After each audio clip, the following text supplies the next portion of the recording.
nós precisamos seguir essa mudança, atualizando o conhecimento em grupo para qualificar cada componente do nosso setor. Ele sendo integrador ou fabricantes de soluções para segurança e tecnologias.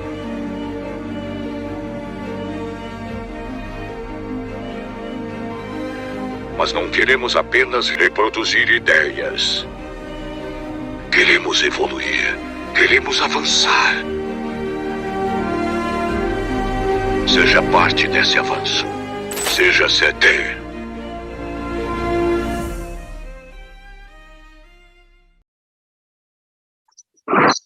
Muito boa tarde, amigos. Nessa tarde chuvosa de uma segunda-feira, estamos mais uma vez aqui com o nosso programa Arquitetura de Segurança, sempre tentando inovar, trazendo temas atuais para todos vocês, como podem observar no título de hoje, onde nosso esforço sempre será de trazer situações que pairam, que tratam, que estudam toda a nossa situação da arquitetura de segurança. Quero agradecer inicialmente a presença de todos que estão conosco aqui nesta tarde. Por favor, não deixe de registrar a sua presença em nosso programa, registrando ali no sinal de positivo, para que a gente possa impulsionar, quer dizer, melhor o nosso programa, aumentar a capilaridade e cada vez fazer com que essa informação chegue ao maior número de pessoas. Então, contamos com vocês hoje em nossa presença, façam as perguntas, fiquem à vontade. Para começar o nosso trabalho, quero cumprimentar meu colega de painel, Percival Barbosa. Boa tarde, meu amigo, como é que vai? Boa tarde, João. Tudo bem com você? Tudo bem, e você? Tudo em ordem? Estamos aqui hoje com um tema bastante importante. Exatamente, um tema novo, né? Agora, que é um estudo importante para todos nós, agora, para tentarmos alcançar cada vez mais, acompanhar cada vez melhor essa situação do nosso dia a dia, né, Percival? É um tema novo, mas que a gente vê todo dia, né? A gente é que não pensa nele. Exatamente. O tema é novo, mas estamos convivendo, estamos tratando esse tema aí todos os dias. É o que tem acontecido, exatamente. Exatamente. Bem, João, nós temos aqui a Ana Verônica Neves. Olá. Nossa colega diretamente de Lisboa, Portugal. Portugal, muito obrigado mais uma vez por estar conosco. A torcer pelo jogo de hoje. Está a acontecer as we speak. Não, o Brasil já deu de 1-0. Agora o problema é de vocês. Agora é a matriz que tem que fazer o papel dela. A filial já fez. Então, e hoje também, João, a gente tem o Sérgio Fang, nosso colega no curso CEPTED, já certificado. Boa tarde, boa tarde. E principalmente nós temos aqui Mília Araújo. Mília Araújo, que eu conheci em Santos, na palestra CEPTED que nós fizemos lá, junto com o Sérgio e com a Macarena. É uma assistente social que há 8 anos trabalha no município de Santos, tratando especificamente do atendimento à população de rua, que é o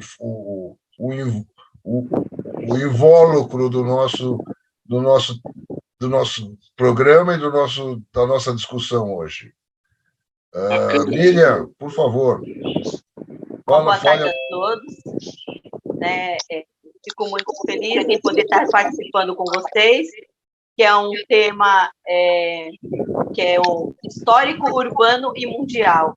E eu penso que a gente juntos podemos contribuir para que as coisas aconteçam da melhor forma possível, né? Então, esse é o grande objetivo aqui, tanto da Prefeitura de Santos, tanto como a minha profissão, como assistente social.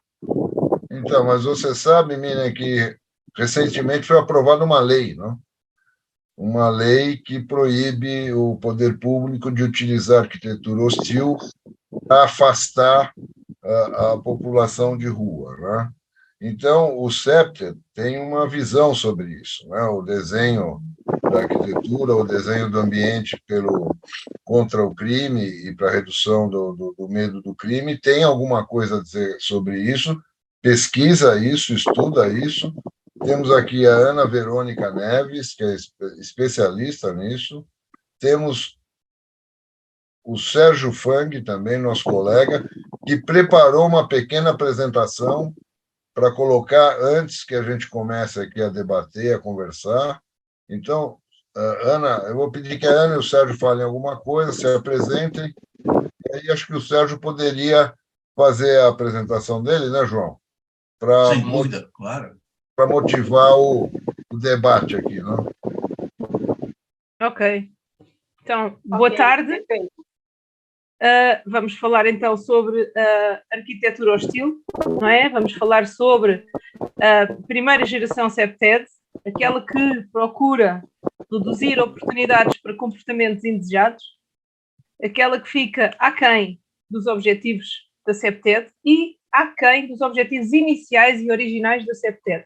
Durante muitas décadas ela não foi bem interpretada. E se nós formos ler os livros originais de Jeffrey, verificamos que existe uma tentativa sempre de procurar perceber a razão por que se cometem crimes e por que se cometem atividades indesejadas. Porquê? E até ele depois acabou por dar uma entrevista dizendo mesmo que qual é a parte do cérebro que estamos a falar nos anos 70, a entrevista foi mais tarde, mas interessava perceber qual é a parte que predispõe as pessoas para comportamentos indesejados. E, portanto, essa sempre foi, também influenciado pelo Skinner, biosociólogo, enfim, há que entender o contexto histórico, como é que tudo isto surge. Estamos a falar num contexto em que havia muita criminalidade, não se sabia como lidar com a criminalidade e, portanto, houve várias abordagens e todas elas falhavam. Portanto, não se conseguem punir suficientemente os criminosos para evitar que cometam crimes, são sempre os mesmos a cometer estes crimes, habitualmente aquela ideia dos 80-20%,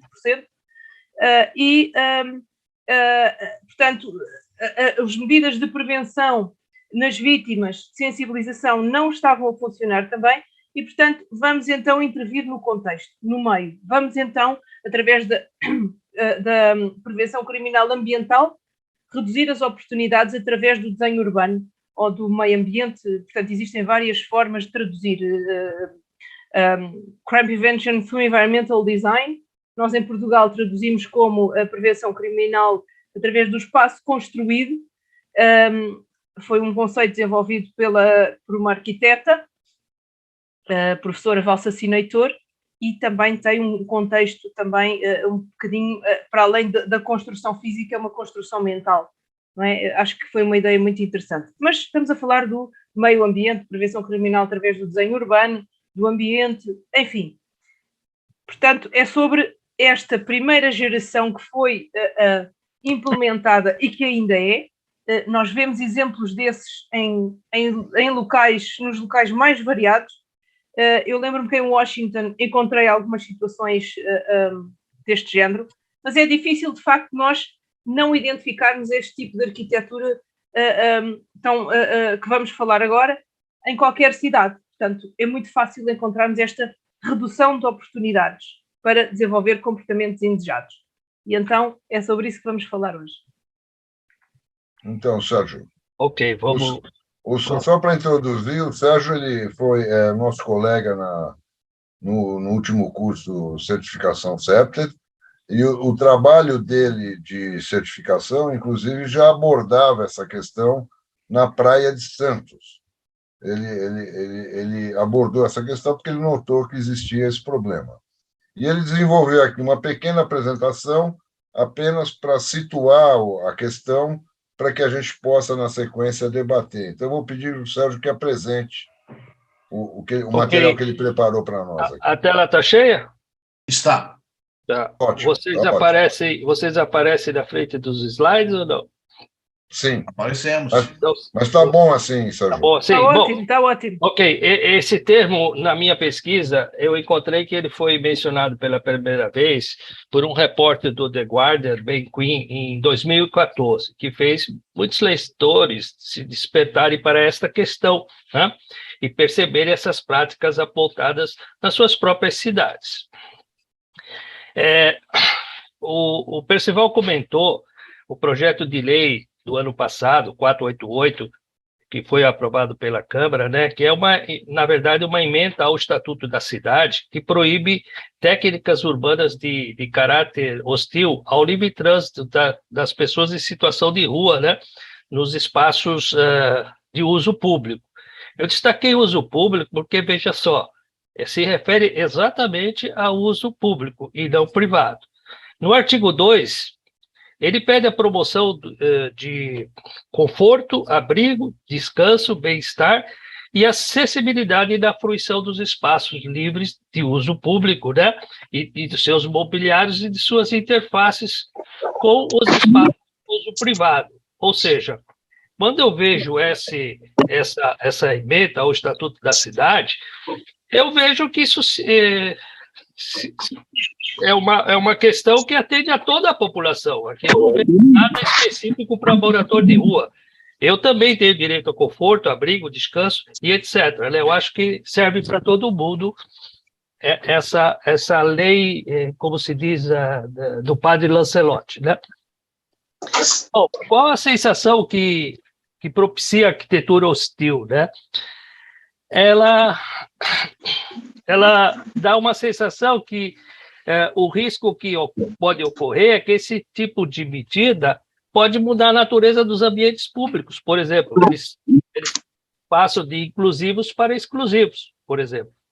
Já uma arquitetura hostil, ela é um termo que abrange todas as barreiras e desenhos urbanos. Ou seja, você não está, por exemplo, não se sinta em casa. É para você não se sentir à vontade nesse local.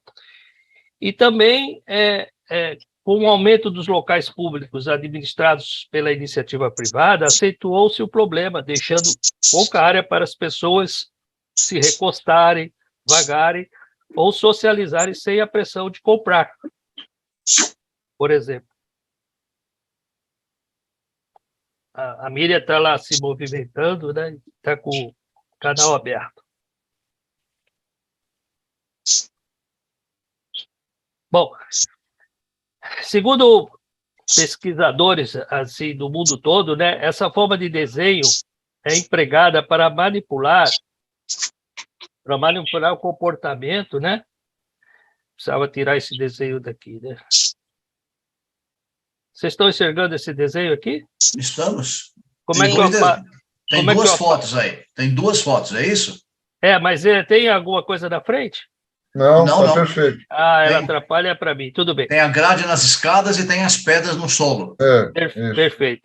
Então, segundo a pesquisadora Caitlin, da Universidade da Califórnia, essa forma de desenho ela é empregada para realmente manipular o comportamento humano, muitas vezes para desencorajar atitudes indesejadas, né? E a maioria desses comportamentos está associada a pessoas que moram na rua, né? Que querem dormir, deitar, descansar, que são inevitáveis na vida de quem vive na rua, né? Mas os moradores de rua são parte são parte das comunidades, como qualquer outro cidadão. Não é possível mais ignorá-los, né? Eles merecem ser capazes de frequentar esses ambientes públicos da maneira que precisam. Mas aí eu grifei dentro dos limites de segurança, né? E da decência, né? Essa é uma questão que eu destaco bastante nos meus projetos. E é claro que eles também precisam dormir. Particularmente, não acho que é na rua o local que se deva dormir, certo?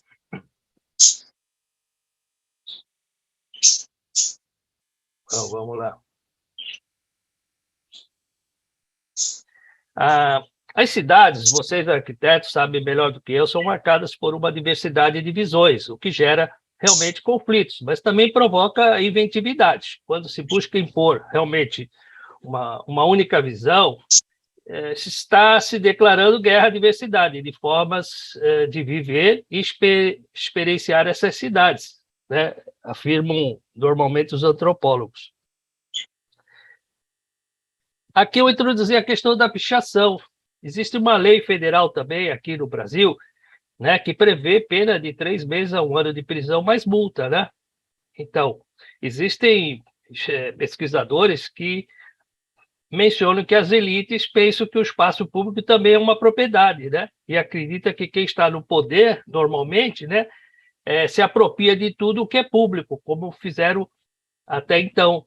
Então, acostumados com isso, os pobres sabem que o que é público não é deles. Eu, particularmente, acho, não vou entrar no mérito da arte, eu não sou contra nenhuma arte, mas se é uma propriedade pública, eu não vejo isso como lícito, né? É uma questão de política pública eficiente, dar uma resposta às questões mais de desigualdade social, né? Da educação, que é extremamente deficiente, e realmente de falta de espaços de lazer. No entanto, quando a prefeitura tenta embelezar a cidade, não se deve confundir como mera futilidade ou interpretada como descaso, ou problemas mais graves, segundo, por exemplo, o ex-presidente Sérgio Magalhães, do IAB.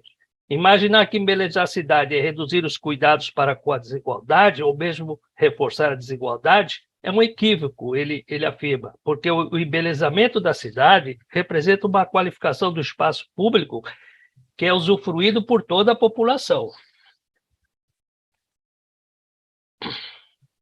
Por exemplo, o espaço público, ele define também que é um espaço das diferenças, onde é possível o encontro com o que não é igual a nós, que se rejeita, né, a diferença. Quando se rejeita a diferença, nós estamos rejeitando o próprio conceito da cidade. De acordo com a Unesco, um espaço público refere-se a uma área ou um lugar aberto e acessível a todas as pessoas, independente do sexo, raça, etnia, idade ou nível socioeconômico. Bom, o guia da arquitetura hostil, ele multiplicam-se no mundo todo, né, os espaços planejados para controlar essa atividade das pessoas. Aqui nós vemos bancos inclinados, pinturas, tinta anti-pichação, espinhos de metal, estrutura aqui anti-urina, né? Banco com divisórias, estruturas sobre viadutos. Esses são os clássicos medidas que se constrói contra a arquitetura hostil. Também encontrei um decreto, a Miriam deve conhecer muito bem, que são procedimentos de zeladoria urbana em relação à abordagem das pessoas em situação de rua. Ela estabelece procedimentos na abordagem das pessoas em situação de rua. Por exemplo, o decreto proíbe a apreensão de pertences, como documentos, sacola, medicamento, livros, carroças. Mesmo assim, Lancelotti diz que é um erro classificar a população de rua como invisível. A vida dessas pessoas é muito pública, ele afirma. Quando fazem xixi na porta da sua casa, são super visíveis. Aí todo mundo quer que chame a polícia, chame a prefeitura, tire de lá, diz Lancelotti.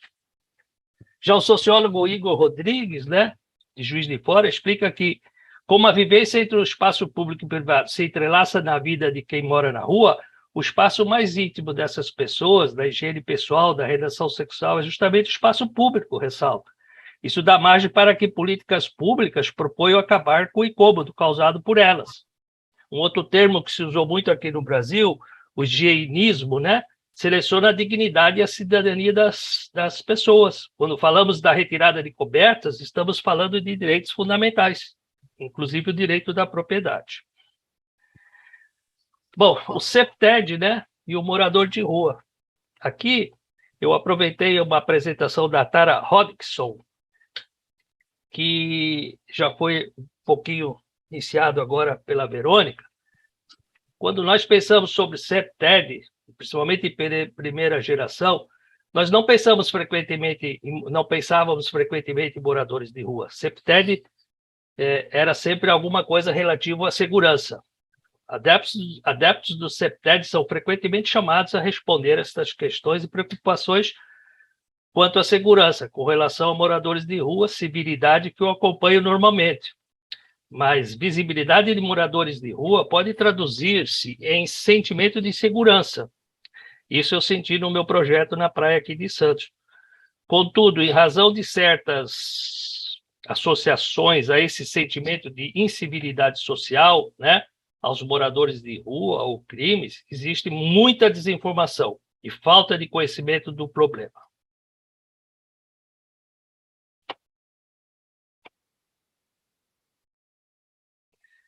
Bom, o CEPTED, o lado escuro do CEPTED e o morador de rua. O CEPTED não interpretou e nem utilizou muito bem este problema enfrentado, né, pelos moradores de rua. Nesse caso, o endurecimento do alvo é frequentemente usado em demasia e há uma falta de consideração cuidadosa de como implementar o CEPTED de maneira justa e compassiva. Em 2017, Causes and Love referiram-se a essa prática como o lado escuro do CEPTED, né? Ou prevenção do crime através do desenho de exclusão, né? Aqui os processos de planejamento são tratados como uma forma de controle social e desempoderamento ao invés de uma oportunidade de criar lugares habitáveis, significativos e seguros. Existem cases, né, que eu não vou me alugar aqui, em relação a antimoradores de rua, que não só em relação à arquitetura hostil, mas serviços sociais antimoradores de rua, planejamento da vizinhança antimoradores de rua e até políticas, tá? Bom, um segundo guia que eu resumi aqui do que não deve se fazer em relação aos moradores de rua de sua região é não assumir que morador de rua é sinônimo de criminoso e desordeiro social. Não colocar objetos pontiagudos no chão e nem nas passagens subterrâneas. Não colocar barras em bancos ou em áreas de assentos, né? Não colocar nos parapetos de janela pontas antivadiagem, né? Não instalar sistema que molhe ou eventuais pessoas dormindo nas marquises, não exigir sobriedade ou estabilidade de saúde mental na prestação de serviço de abrigo, pois esses apoios devem estar disponíveis em conjunto com os serviços de abrigo. Não emitir multas, como fazem em alguns lugares, e quem dorme na rua, carros ou vans, e não distribuir tendas comunitárias ou barracas somente porque essas medidas também exigem suporte social. Bom, o que o CEPTED pode fazer, né, é identificar o escopo e a natureza do morador de rua, desse local mesmo, definir um objetivo, todos juntos, a sociedade, a comunidade, a prefeitura, né, e especificar claramente onde querem chegar, no sentido de determinar se a estratégia a ser adotada será bem sucedida. Devem coletar dados do local, envolver os grupos que trabalham com os moradores de rua, como eu envolvi a Miriam, né? Envolver os stakeholders a partir desses dados coletados, né? E avaliar o progresso desse objetivo traçado. Em resumo, já terminando, dizer que há necessidade de programar o envolvimento de vários grupos, e todos os grupos de planejamento, habitação, saúde, das secretarias do local, né? Prover a segurança também, prover moradia e suporte nos casos que, quando é possível, assistência para encontrar moradias, né? Prover empregos quando possível, drogados, que é um assunto à parte, encaminhar para assistência especializada, né? Mediação com famílias para prevenir moradores de rua jovens, né? Irem para a rua, prover assistência financeira também, programas com proprietários e inquilinos, principalmente nos centros velhos das cidades, né? Promover abrigos e assessoria habitacional. E finalizando, destacar que morar na rua não é crime. Bom, quase terminando novamente, situações como moradores de ruas frequentemente são mais complexos que pensamos. Um número indeterminado de fatores contribuem com essas questões. Qualquer praticante do CEPTED deveria trabalhar com os stakeholders para identificar o escopo dos moradores de rua de sua área e trabalhar junto para desenvolver soluções sociais justas. Projetos arquitetônicos de exclusão não são mais aceitáveis. Existem muitos programas pelo mundo que exigem pouco investimento e que podem fazer a diferença. Bom, aqui eu não vou mencionar, Miriam, mas são 2 slides do que você pratica, né? O novo olhar, ok? É isso aí.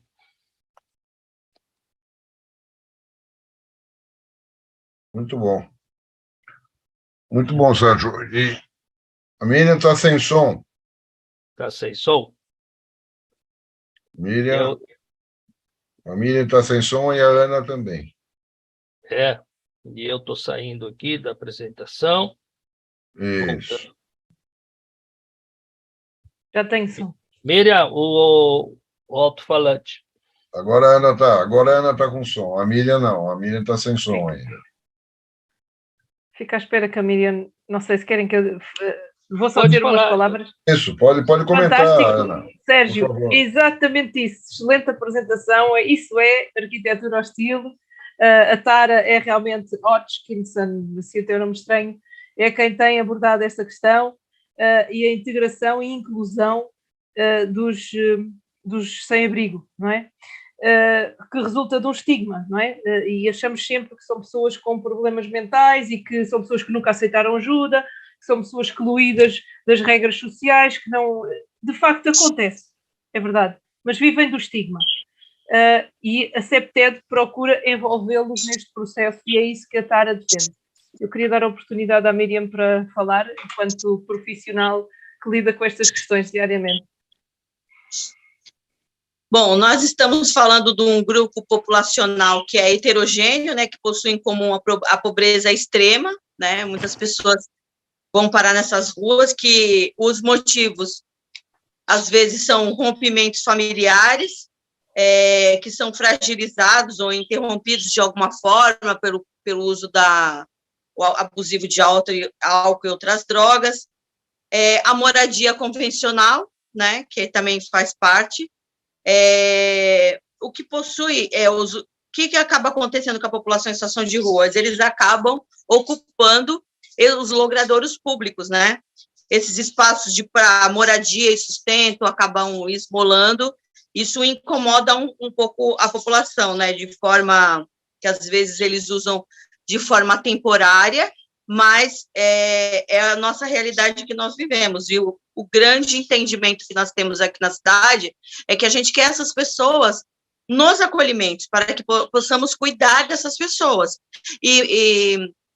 A equipe de abordagem e outras equipes, né, apareceu aí no folder como acionar através de um 53 que cai na guarda municipal. O meu maior desejo, enquanto coordenação, é que essas pessoas venham para os acolhimentos, porque nos acolhimentos a gente vai poder ver as questões de saúde, o que realmente essa pessoa precisa, os técnicos vão estudar, vão montar um plano de atendimento para essas pessoas, né? Foi falado sobre inserção no mercado de trabalho.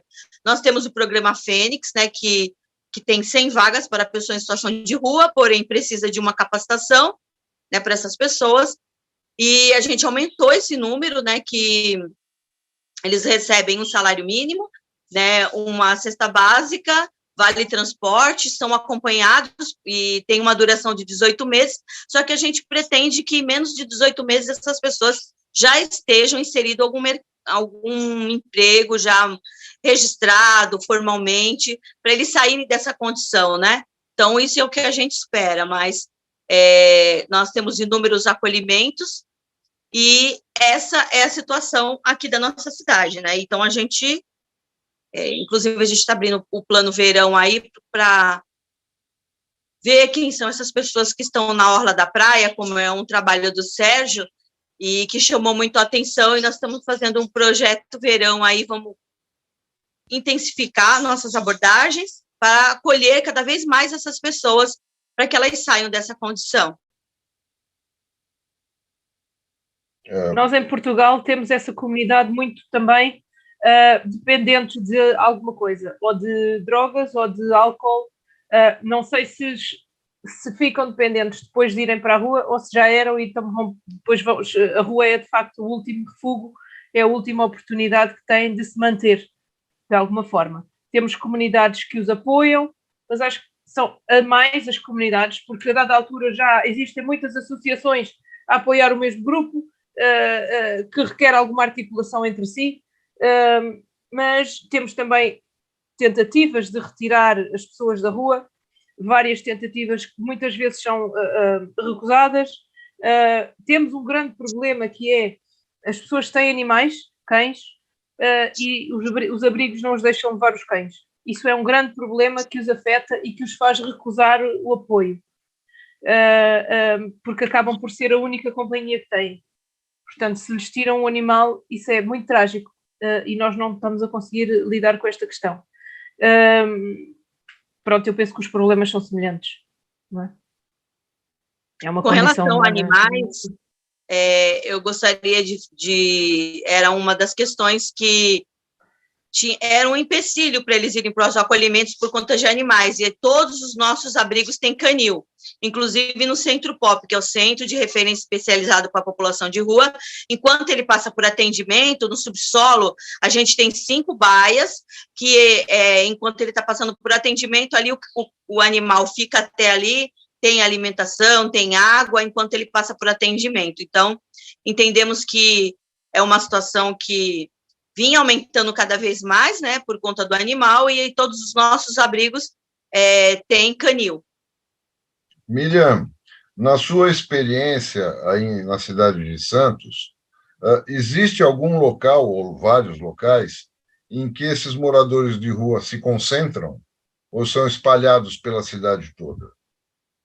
Não, eu tenho até um mapa que a gente pode procurar no Santos Mapeada, que apareceu até na apresentação do Sérgio, nós mostramos lá na sala do situação, que tem aquele mapa de calor. A nossa maior concentração que nós observamos no censo é o bairro Paquetá, Vila Matias e região central. É a área que mais tem pessoas em situação de rua, por conta do Ferro Velho, Bom Prato, né? Tem ali várias UBSs ali também, que muitas pessoas com problemas de saúde mental. Então, acredito que são reforçadores e inúmeros grupos que tem aqui na nossa cidade, que eu fiz uma contagem de 45 grupos, né, religiosos ou pessoas da sociedade civil que se juntam e levam alimentação nesses locais. Então, ali na área do mercado municipal, é a área que mais tem pessoas em situação de rua, e isso foi comprovado no último censo de 2019. Tem alguma característica do ambiente da rua ou do local que você identifique como locais que eles procuram mais? Eu acredito que ali o centro que propicia, o que fixam mais eles ali são essa alimentação farta. O Bom Prato a R$1. As pessoas que são atendidas no Centro POP, eu dei um cartão para eles, que tem um QR Code, que eles podem se alimentar gratuitamente no Bom Prato. Em qualquer Bom Prato, tem Bom Prato no Morro, nós temos 4 na cidade. Então, em qualquer Bom Prato, com aquele cartão, ele se alimenta. Foi feito um cadastro e foi liberado 900 cartões pelo governo do estado. Eu acho que é a alimentação, ali pela região central. Tem o Centro POP também, que ele pode se higienizar, passar, porque o Centro POP passa a ser um centro-dia, ali ele pode passar por atendimento, fazer cadastro, solicitar segunda via de documentação, como também recâmbio para outras cidades do município. A gente faz o recâmbio qualificado, nós entramos em contato com a cidade de origem, aquela família que aceite aquela pessoa de volta, a gente compra passagem para qualquer lugar do Brasil e nós encaminhamos essa pessoa, por isso que nós chamamos de recâmbio qualificado. Isso é uma verba do governo do estado e é dessa forma que a gente consegue fazer, encaminhá-los para a cidade de origem, né, através desse recâmbio. Esse QR Code que vocês dão é utilizado? Eles utilizam? Sim, nós distribuímos 900 cartões, se a gente tivesse 2.000 seriam usados. Certo. E o consultório na rua, Miriam, eu vi no seu programa aqui também, você podia comentar? Então, o consultório de saúde na rua, ele é um parceiro, só que eles estão com problema, só estão com um veículo e não estão dando conta. Por exemplo, a gente tem vários pontos, no Zé Menino, ali é uma Cracolândia, no túnel do VLT, como a gente tem no túnel, ali próximo da rodoviária, também é um local, né, que é uma Cracolândia, como a gente tinha ali no mercado municipal, a Rua do Meio, entre o mercado e a Vila Criativa, também era um local chamado Cracolândia, e esses locais que eles deveriam de atacar, atender essa população. Parece-me que eles estão se estruturando, né? Parece que a última reunião que nós estivemos presentes, parece que conseguiram mais um veículo para dar suporte, né? Porque muitas questões saem do escopo da assistência social. Como a Ana bem falou, muitas pessoas nas ruas, saúde mental. Então, confunde quem é o público população em situação de rua e quem é o público saúde mental. Para a sociedade civil, essas pessoas nas ruas são pessoas em situação de rua. E, na verdade, uma pessoa que está nua, ontem mesmo me ligaram que tinha uma mulher nua dentro do mercado do peixe, lá no centro de convenções, na ponta da praia. Esse tipo de comportamento são pessoas que nitidamente a gente percebe que é um caso de saúde mental. Então, a saúde tem que dar uma atenção especial a esses casos que eu tenho citado com a minha equipe, a gente tem listado, né, e vamos apresentar para o secretário de saúde, na faixa de 30 casos de saúde mental que a assistência não consegue ter um diálogo, né, porque são refratários, não dão informações, não querem se comunicar com a equipe, não aceita nenhum tipo de acolhimento. Nós temos pessoas com saúde mental nos acolhimentos, mas são tratáveis, são pessoas que a gente cuida há muitos anos, né? Agora, tem uns que aparecem no município, que são super resistentes também, né? E nós também, a assistência não sabe como lidar e dá a sensação de que a assistência não está fazendo nada, mas são pessoas que não acessam os nossos serviços e não aceitam o nosso trabalho da assistência social. Não colaboram, portanto, não é? Sim. Ok, são os não colaboradores. Miriam, Está sem som, João. em primeiro lugar, meus parabéns aí pela... Tá chegando aí? Sim, sim. Agora tá bom. Tá bom. Então, Miriam, em primeiro lugar, meus parabéns por doar seu tempo aqui à causa do próximo. Isso é uma atitude nobre, que diferencia você de muitas pessoas. O que eu queria te perguntar é o seguinte, as pessoas em condição de rua aceitam bem, a sua maioria aceitam a ajuda ou eles renegam? Como é que você pode passar para a gente um panorama? Mais ou menos assim, um percentual. A maioria aceita, a maioria não aceita. Como que você vive esse seu dia a dia? A maioria não aceita, porque nos acolhimentos existem regras e existe alguns acolhimentos, existe revista, não a gente faz assinar um termo de compromisso que ele não pode usar droga, não pode usar álcool. Então, o que acontece? Essas pessoas evitam os acolhimentos por conta disso, porque a partir do momento que ele entra no acolhimento, eu quero cuidar dessa pessoa.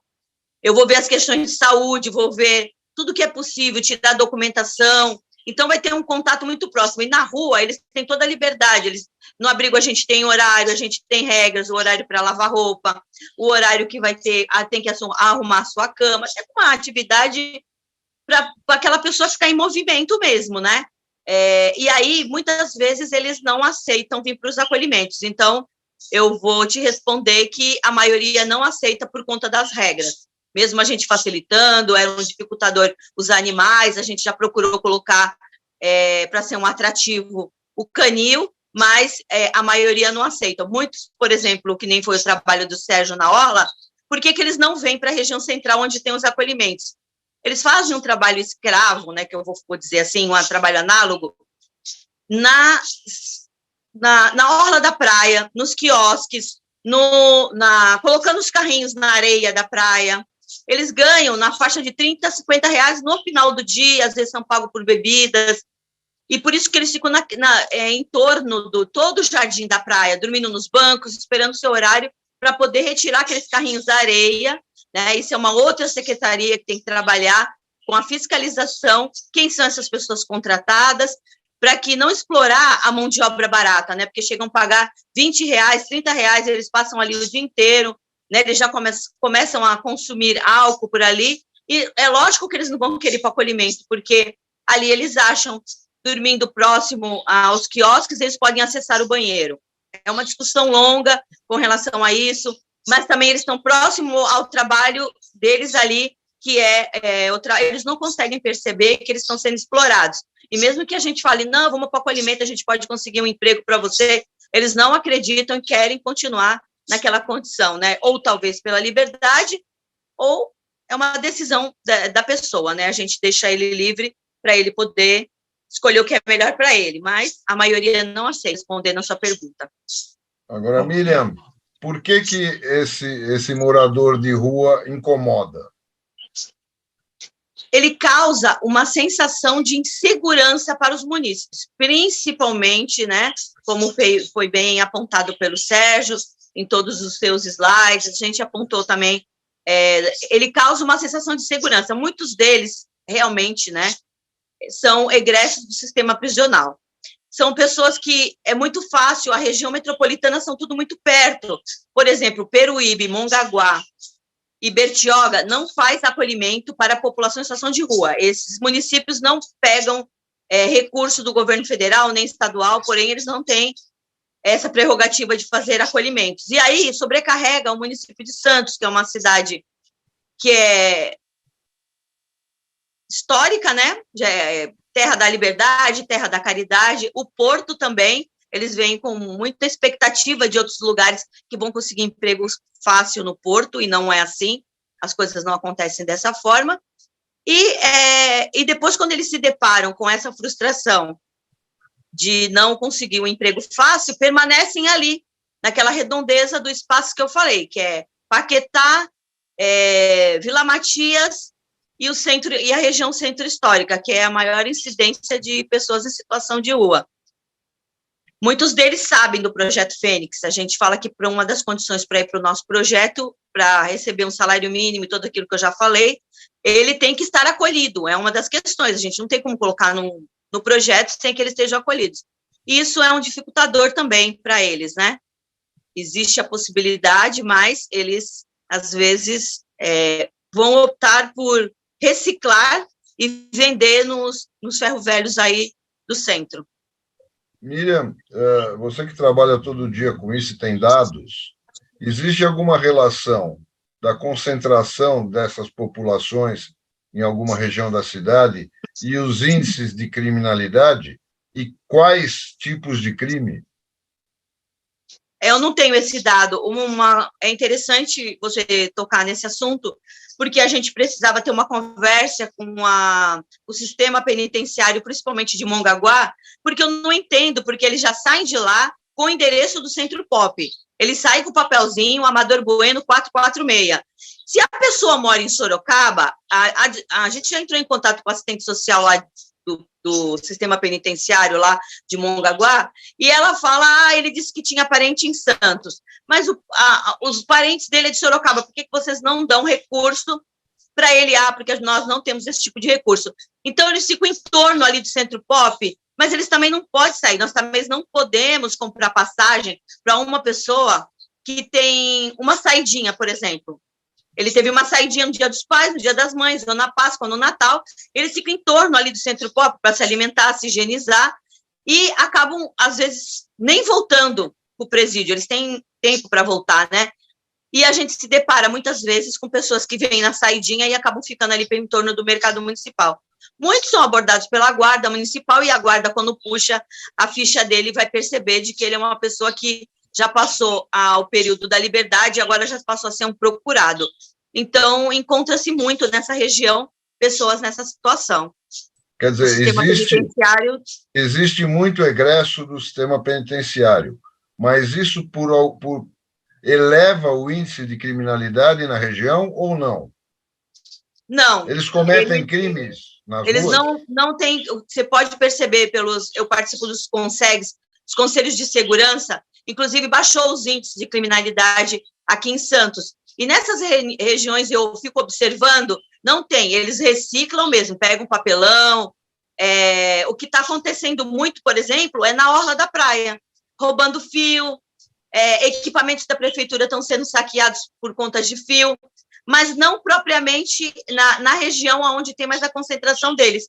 Em outros lugares estão sendo atacados por pessoas que, eu não falo pessoas em situação de rua, né? São pessoas que querem de alguma forma sustento e vão buscar através de fio, através de alguma coisa para poder vender e se manter nas ruas.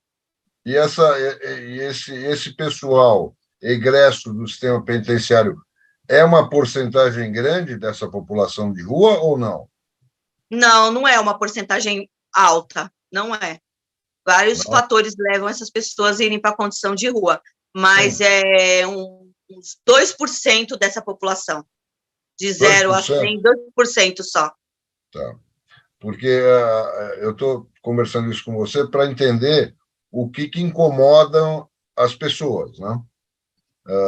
Por exemplo, aqui em São Paulo, a gente tem o chamado, não sei se vocês conhecem assim, o chamado Minhocão, né? O Minhocão é uma via elevada que percorre, sei lá, uns 3, 4 quilômetros da cidade, por cima aqui da Avenida da Avenida São João, aqui uma região de São Paulo, central de São Paulo, e, obviamente, como é uma via de automóveis elevada, não chove embaixo, certo? Protege contra a chuva. Então, existe uma alta concentração de moradores de rua nesse local. E isso incomoda demais, não só os moradores dessa região, como também o comércio. Né? Sim. Tá Eles certo? causam a sensação de segurança ali na Avenida do Estado, né? A avenida que vai para o Brás, para a Sé, que tem esse minhocão, não tem? Família. O Minhocão é aqui na zona leste de São Paulo.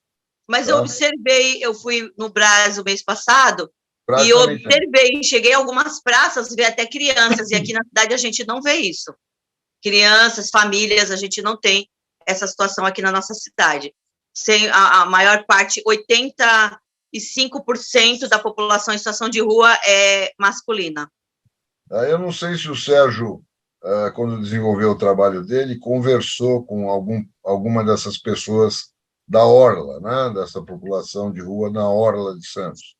Eu, aqui no meu trabalho, que era aqui na quadra onde eu moro, que existem alguns moradores de rua sempre aqui, conversei com todos eles.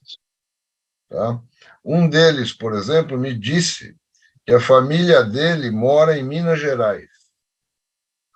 E ele perdeu o emprego há, sei lá, 1 ou 2 anos, tá certo? Claro, isso é a declaração dele, obviamente que eu não chequei isso, né? Mas a declaração dele é essa. Ele perdeu o emprego há 1 ou 2 anos, se eu não me engano, talvez por causa da pandemia, inclusive, e ele não consegue dinheiro para voltar para Minas Gerais, onde ele teria uma família. Tá certo? Então, ele mora na rua. Eu consigo ajudá-lo. Então, ele precisa ter documentos e o endereço dos familiares lá de Minas, se ele tiver o RG. Se ele não tiver o RG, ele vai na delegacia, que é Quando a gente fala isso, já não querem mais.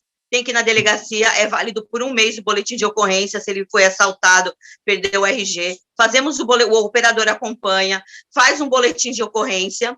Se a família lá em Minas aceitá-lo, ou, por exemplo, um acolhimento lá, a gente entrar em contato e um albergue de lá falar, não, pode enviar ele para cá, ele tem vínculo aqui com a cidade mesmo, eu posso comprar passagem sem problema nenhum, e esse documento feito na delegacia tem validade por 1 mês. Então, ele pode embarcar tranquilamente para Minas. Se isso for verdade, a gente já fez inúmeras vezes para vários lugares do Brasil.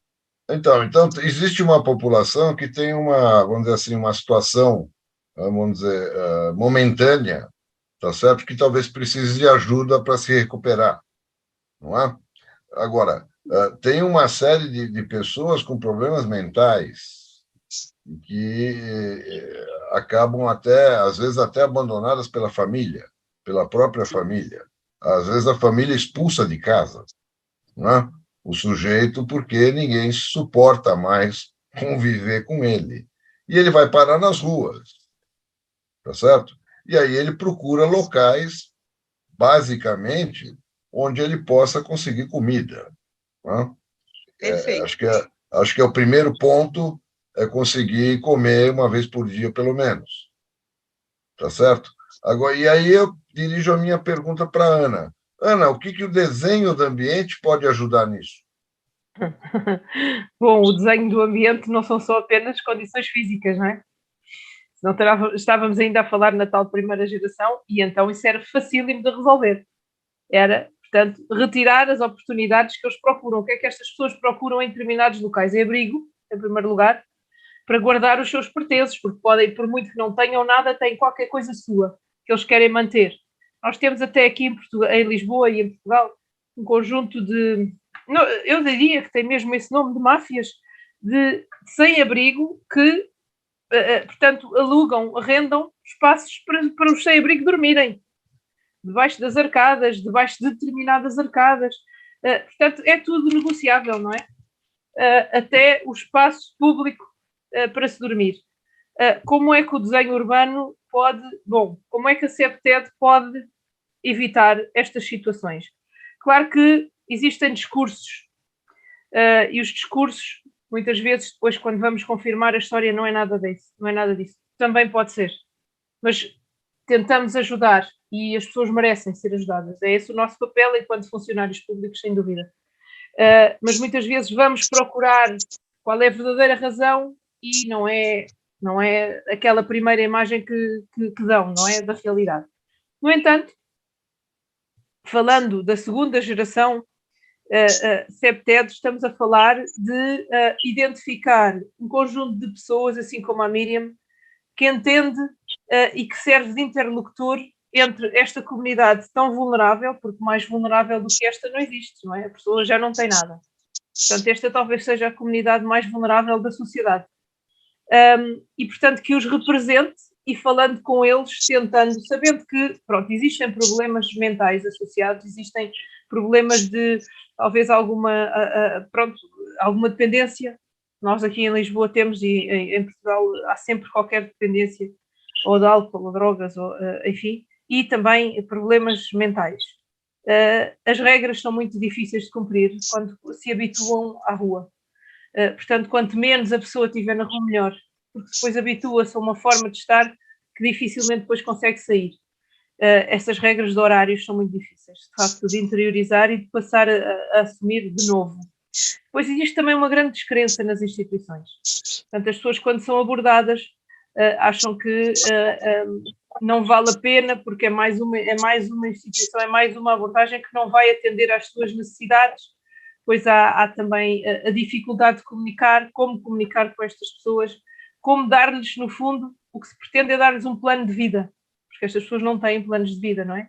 Vivem para o amanhã, vamos ver se amanhã acordam. Portanto, é a condição humana mais despida de tudo, sem valores, não é? Sem vontade de viver. Como é que a CEPTED pode? Pois, portanto, acho que toda essa arquitetura hostil não ajuda. Não ajuda porque é apenas retirar, e é uma ideia muito, como diria, talvez, uma ideia hostil também ela, não é? Retirar as pessoas e o problema não termina. O problema vai-se deslocar por outro local. O que nós pretendemos é reduzir o problema, que é um problema social. Os sem-abrigo é um problema de todos nós. Portanto, tentamos, de facto, fazer alguma coisa, mas as pessoas, e temos que pensar, por exemplo, noutro tipo de dispositivos que existem, para além destes que nós vimos, que o Sérgio também foi compilar. Temos também, por exemplo, outro tipo de dispositivos que evita a má utilização do espaço público. Por exemplo, nas zonas urbanas, essencialmente nos centros da cidade, existem várias práticas de skate que são desenvolvidas no centro da cidade e que danificam o mobiliário urbano, que é tão caro. Existem os skate stoppers. Se forem à internet, há uma série de dispositivos que se colocam até também nos corrimãos, também umas argolas. Ok, isto são oportunidades reduzidas, para não dizer, eu tinha aqui uma apresentação, se quisessem depois ver.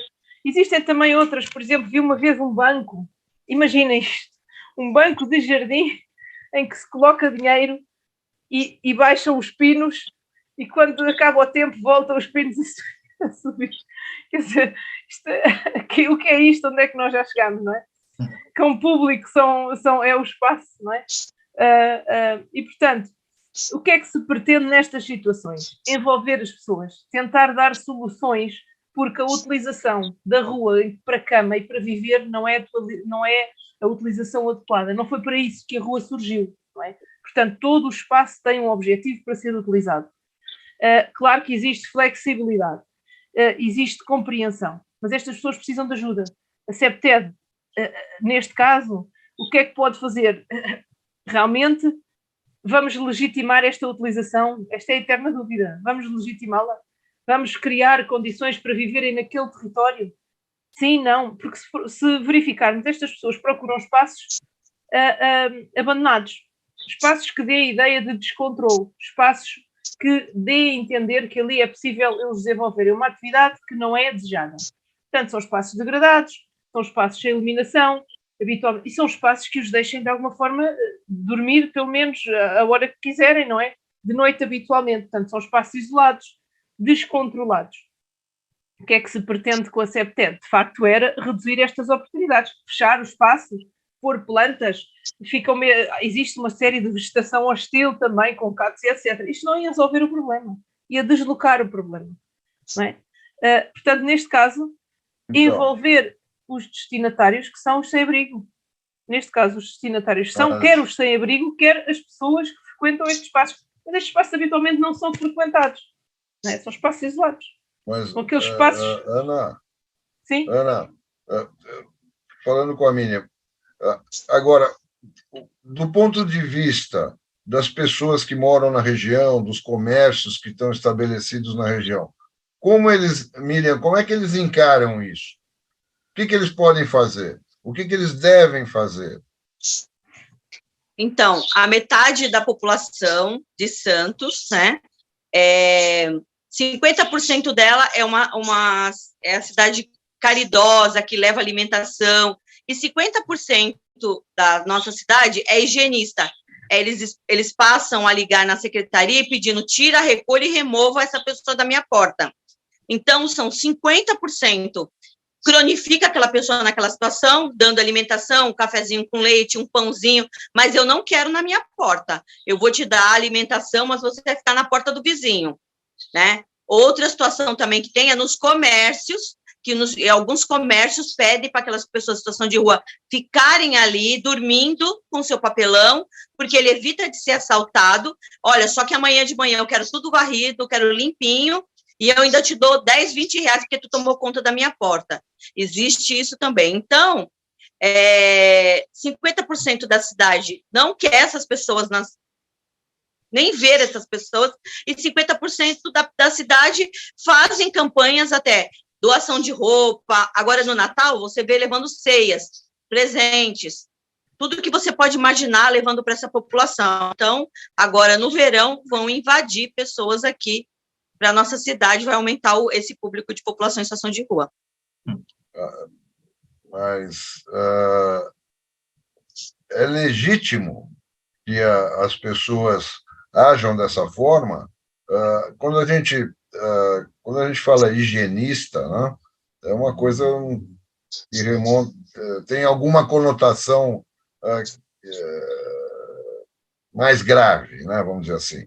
Sim. Mas eu acredito que a maioria das pessoas, por exemplo, se eu morasse numa região repleta de moradores de rua, tá certo? Independente das questões que a gente colocou aqui, que acho que são todas válidas, evidentemente, eu iria querer fazer alguma coisa para solucionar esse problema, tá certo? Eu posso chamar de que eu não quero ver esta pessoa, tá certo? Na verdade, talvez eu não queira uma sociedade que tenha esse tipo de pessoa, né, nessa situação. Mas, muitas das vezes, o problema é mental, isso não está diretamente relacionado com a pobreza. O que eu posso dizer com relação a isso, que eu tenho 475 boletins da ouvidoria, que são munícipes que entram em contato com a secretaria denunciando algum tipo de pessoas em situação de rua, ou que está na minha porta, ou que tem uma grande concentração ali na Carvalho de Mendonça, comerciantes do Gonzaga, em todos os lugares da nossa cidade. Eu sei que eu respondi 475 boletins até hoje, porque eu contei juntamente com a menina que que a gente precisava ver isso, e nós conseguimos responder para o Legislativo 185 processos que vêm dos vereadores também, porque eles também são cobrados com relação a isso, querendo uma solução, né? Pessoas em situação de rua vão no gabinete dos vereadores e eles me cobram, e eu tenho que pedir para a equipe até o local para poder ver qual é a situação dessa pessoa, por que ela está naquela condição, se ela quer acolhimento, se ela não quer acolhimento, e eu tenho que fazer uma resposta qualificada, tanto para o Legislativo como para a ouvidoria. Fora Ministério Público e Defensoria também, que eu sou pressionada com relação a essas situações. Então, dá em média de 3 processos por dia que eu respondo para esses órgãos, querendo ou pressionando com uma situação que nem você está falando, querendo uma solução, como você também acabou de falar, Percival. O que a cidade está fazendo com relação a isso? Só que a gente tem leis normativas, nós podemos fazer ação coercitivas, a gente só pode levar para os acolhimentos a partir do momento que eles aceitem, aí vem a nossa Constituição, aí vem tudo aquilo, e aí a gente tem a sensação, eu tenho a sensação que eu trabalho muito, que eu trabalho demais, e eu não consigo mais. Se eu não estivesse levando algum tipo de resultado, eu já não estaria pensando já no projeto de verão, daqui a pouco já estou no projeto do inverno, e não estaria... Acabei de fazer 7 anos na coordenação. Vivo pensando o tempo todo o que fazer. Isso diariamente. O que fazer para essa situação nesse local e naquele.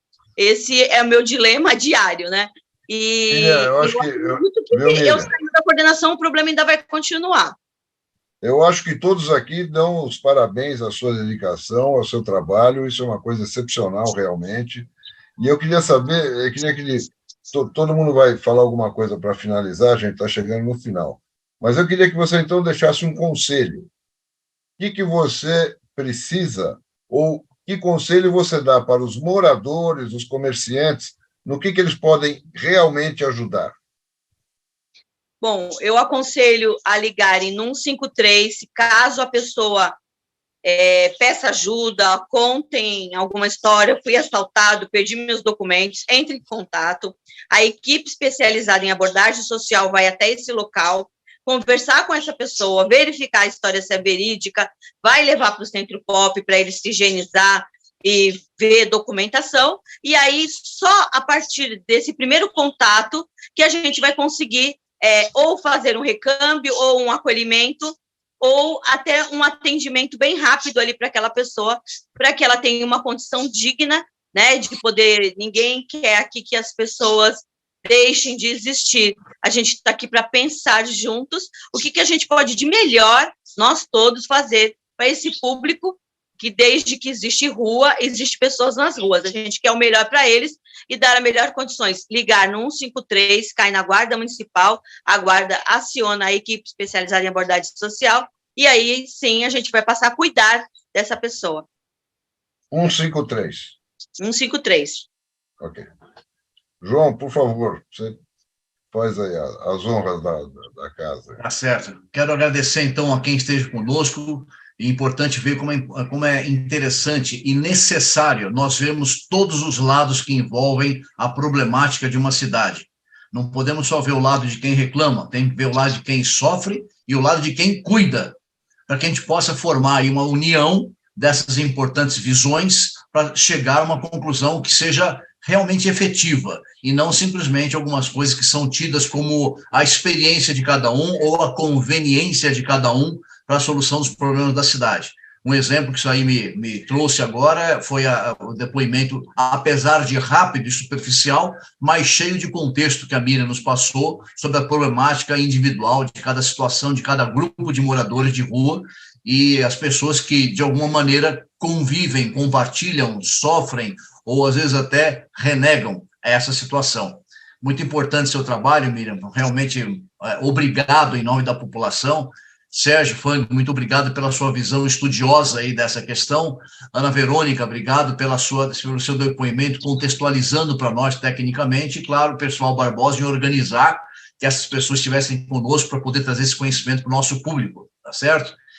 Chegamos no final do nosso tempo, infelizmente, o papo fica bastante agradável, muitas perguntas teríamos para fazer. Eu tenho aqui 4 anotadas comigo para poder fazer para a Miriam, mas vamos ver se numa nova oportunidade conseguimos trazer esse assunto, tá certo?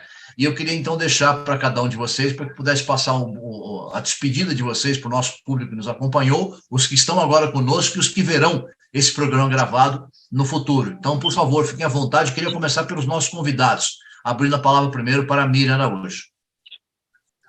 Bom, foi um prazer estar com vocês, né? Pessoas que são estudiosos, preocupados com essa temática. Para mim foi muito importante toda vez que eu falo sobre fenômeno população em situação de rua, que, como eu já disse no início, é um fenômeno mundial, né? Isso, vocês, para mim, vão se tornar multiplicadores de um pouquinho que eu consegui passar para vocês, né?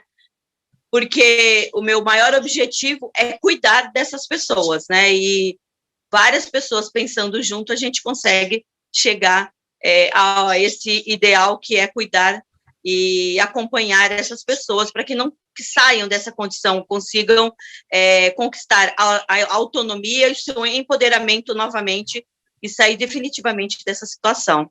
Eu só tenho a agradecer a vocês, ao convite do Sérgio, Percival, a Ana e vocês todos aqui que estão acompanhando, para que levem, né, essa mensagem de que são pessoas, né, que vivemos no mundo com pessoas e que eu fico muito feliz como assistente social poder estar participando desse programa. Bom, eu queria também agradecer a Miriam, né, Miriam? Somos parceiros agora, parabenizar a Verônica pela vitória de Portugal, né? Viva! E dizer, Miriam, que quando eu trabalhei no projeto da Coab da cidade de Santos, na Vila Gilda, eu falei isso lá na prefeitura, como engenheiro civil, tirei as pessoas da palafita e demos casa para as pessoas, existiam mais assistentes sociais do que engenheiros nessa obra.